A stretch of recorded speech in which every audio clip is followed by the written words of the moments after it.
Searching in data graphs.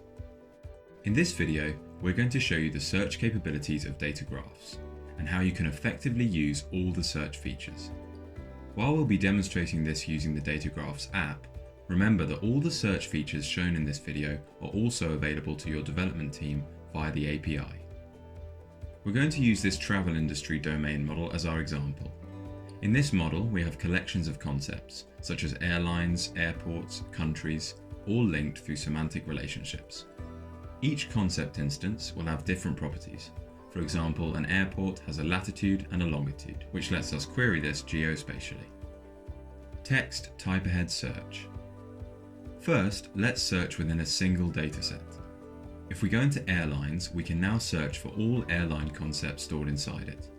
By default, we can see the data in page format, sorted alphabetically, and we can flick through the pages of concepts with these arrows. You can change the number of concepts to show per page, change the sort criteria using the properties of the concepts, and change the sort direction. If we want to search for a specific concept in the dataset, you can perform a full text search here and select the matching concept. This will take us straight to that concept and we can see all of its properties.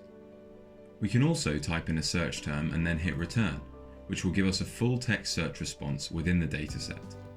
You'll notice that in some cases, while the word American does not appear in the label, it does appear within the description of those concepts, because the search query is matching on the text fields of the concept.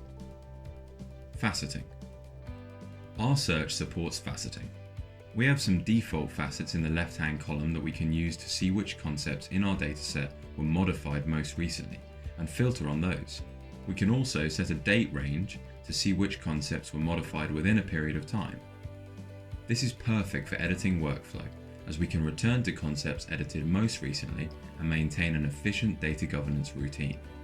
We also have a standard label facet, where we can see co-occurrences of concept labels. This is a good way of deduplicating or finding concepts that have exactly the same label. As we can see here, we have two labels called Flex Flight. These two concepts may be genuinely unique and thus valid data, but this is a great way of discovering potential duplicates as well. Data Graphs also gives you the ability to set up custom facets. These are based on the properties that have been created in your concept schema. For example, if we choose to facet our data on countries, we can see all our airlines filtered by country. We can then select one of these countries and see the filtered search results, Canadian Airlines in this case. Data Graphs also allows you to combine facet searches. So let's choose Canada as a country and also choose an airport hub to filter by as well. We're now seeing all the Canadian airlines that have Vancouver International Airport as a hub. Then we can dig into the results to see the concept's data structures and edit, delete, or merge them.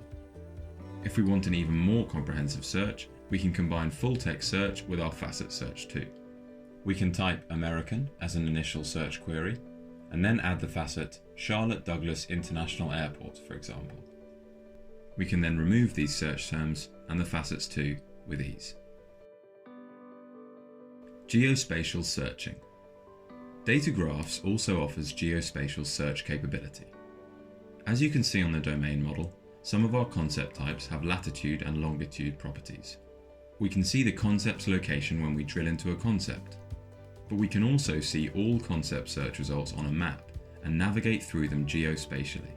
The default location pins are the preview images that we have input into our concept types, but we can also toggle these to just show traditional map pointers for a less distracting map view. If you're using the API, you can also do nearby, bounding box, and bounding polygon geospatial queries on the data. Range filters. We can also use range filters to search through our data. For example, if we go into aircraft families, we can see there is an empirical data property storing the maximum passenger capacity of the aircraft. We can go to our faceted search, select the maximum passenger capacity property, and then choose the kind of search we want to apply. In this case, let's choose less than and type 300, so that our search now shows us all the aircraft families that have a max passenger capacity of less than 300. We can then combine this search with other facets. For example, we can choose an airline, so that now our search is showing us all the aircraft families that Caledonian Airlines uses with a max passenger capacity of less than 300. Federated Searching.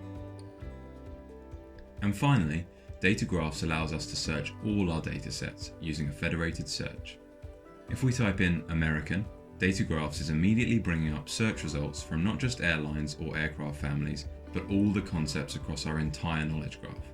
We can then click on one of these and go directly to the concept within its dataset.